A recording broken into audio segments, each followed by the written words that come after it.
Here we're going to work some oxidizing reducing agents. In this particular problem, you're given a series of species and you're trying to figure out what can be oxidized, what can be reduced, etc. Now, in order to work this, you're going to need your chart that has all of the reduction potentials. Couple ground rules. We always have a directionality associated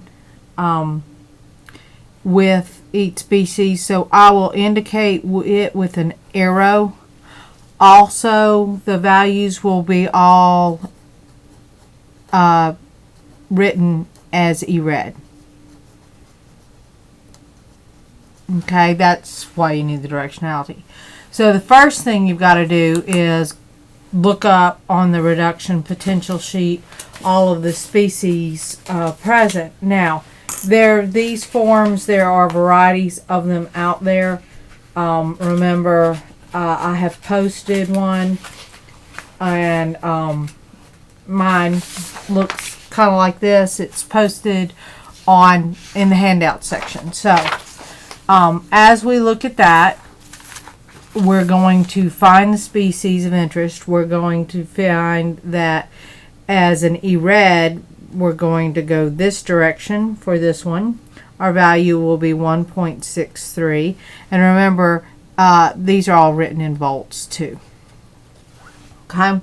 Now, if we look up barium, we find as the E-red, it's going to go from the ion to the elemental, and the voltage there is large but negative. Okay, it gets kind of interesting for the chromium. You can go from chromium 3 plus to chromium, that's negative 0.74. You can also go from chromium 3 plus to chromium 2 plus, which is negative 0.424. And you can go from chromium 2 plus to chromium, which is negative 0.90. Now, part of the trick is you've got to look at all the species present, and you kind of got to be able to work with them. All right, nitrogen to N2H4 hydrazine is negative 1.15 volts. This one kind of gets a little interesting. It's not on the list, but we can go from hydrazine to ammonia, and again, we can write it as long as it goes. We can't necessarily use anything that's not on the list, and that's 0.10 volts. Also, I've found another one where it goes from NH2OH to the hydrazine, and that's 0.74 volts. Okay, so once we have all of our voltages written, and again, these are in volts and they're all E-cell, then we're going to have to answer the questions. Okay, so first question is, what's the strongest oxidizing agent?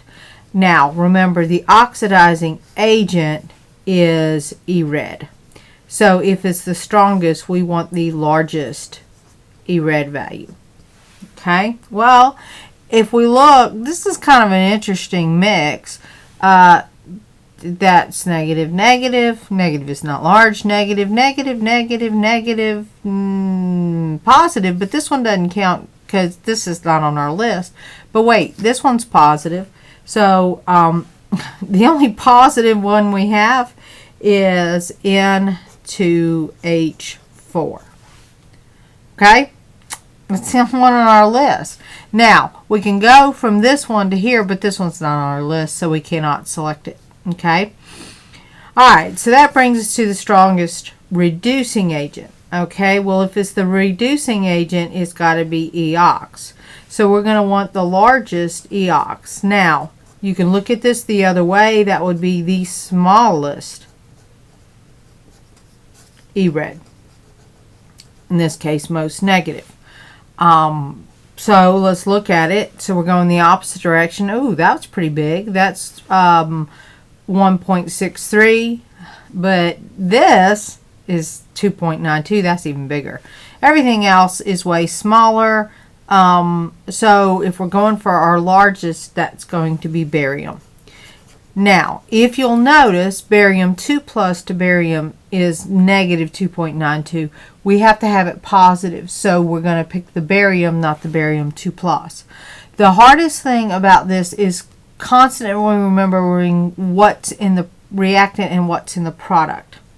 Okay, now this says what elements will dissolve in a 1 molar solution of hypochlorite. Okay, well, if I look up, well, dissolving means it's going to lose electrons. So if it's losing electrons, that's the definition of EOX. So that means this one's going to have to be E red. Well, if we look this up, we find out that it's 0.890 volts. If we're asking if it will dissolve, then we need E cell to be spontaneous, which means it's got to be greater than 0. So if we look at this, E red plus EOX has got to be greater than 0. We know we have E red as 0.890 volts plus EOX is greater than 0. So that means that our E red value, our EOX value is got to be greater than negative 0.890 volts. And this is so that when you add them together, you get a positive E cell. Alright, so if that's the case, let's go through and look at our EOXs. Now, the other thing is we're restricted to elements. So that's an ion, so we can't use it, but that's an element. So if we look at this one, its EOX value is positive 1.63. Hey, wait, that'll work. So let's go with titanium to begin with. Now our next element is barium. So we need to go from barium to barium 2 plus. Ooh, that'd be positive, so that one will work. Okay. Then no, those are not elemental. Chromium is our next bet. So if we look at chromium, going either to 2 plus or to 3 plus, well, if we go to 2 plus, we're going to have a value of positive 0.74. That's larger than negative. This one is, so it doesn't matter whether we go to chromium 2 plus or chromium 3 plus, so chromium is good. That takes us to nitrogen. We need nitrogen going to anything. Well, guess what? We only have an E red for it. We don't have an EOX for it, so it's not an option. And this one's not an option either because it's not an element. So we're done with our elements. Okay? The next question asks what species can be oxidized. So that means that this one's got to be E red. Okay? Well, E red for H plus is 0.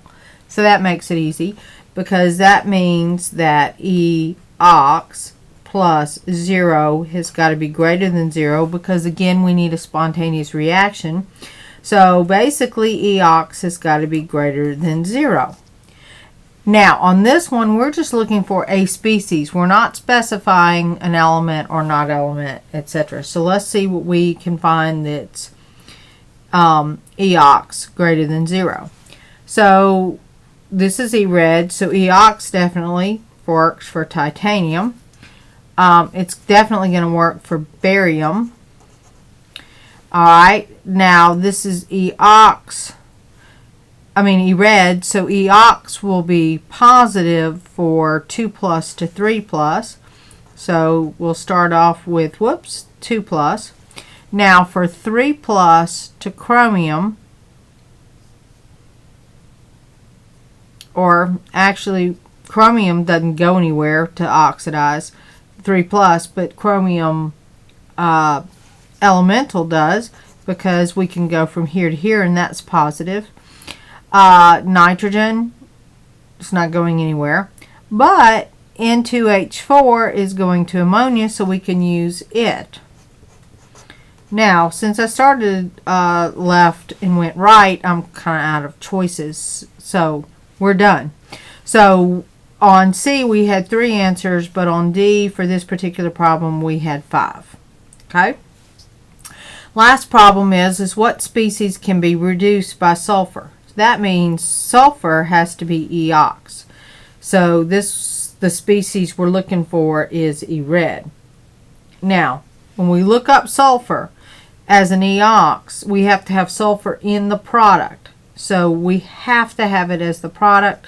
And when we do that, there's only one option, and our value is negative 0.449 volts. Okay? So that means E cell still has to be greater than 0. That's not going away. So E red plus E-ox, which we know is negative 0.449, has got to be greater than 0. That means that E red has got to be greater than 0.449 in order to keep the E cell as positive. So let's look and see what E red we have that's greater than 0.449. Okay, that's not. That's not.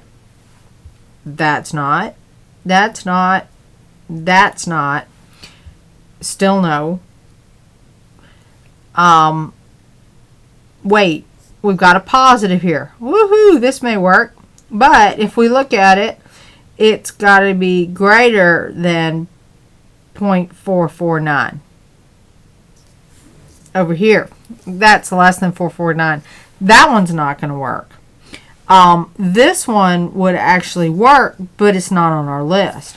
So we have no species on the list that'll work, which is perfectly fine. The answer is none. So in working this problem, you have to keep in mind what choices you have, not what you want to have. And you've got to remember the rules of oxidation and reduction. And the biggest thing is spontaneous reactions all have to have E cell as positive. Okay?